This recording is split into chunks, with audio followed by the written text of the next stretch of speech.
নমস্কাৰ, মোৰ অন্য এটা মিনি ব্লগলৈ আপোনালোকক স্বাগতম জনাইছোঁ। মই পৰি গগৈয়ে।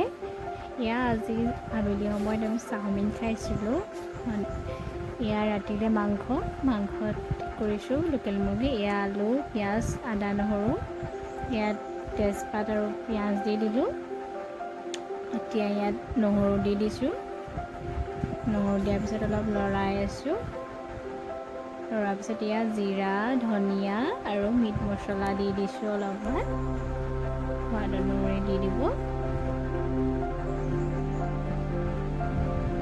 তাৰপিছত ইয়াত মাংসখিনি দি দিছোঁ। মাংসখিনি দিয়াৰ পিছত ধুনীয়াকৈ লৰাই দিব লাগিব। অলপ সময় লৰাই থাকিম তাৰপিছত ইয়াত আলুগুটি দি দিছোঁ। আলু দি দিলোঁ অলপ। আলু দি দিয়াৰ পিছত অলপ দি লৰাই মেলি অলপ পানী দি দিম। এয়া ফাইনেল লুক।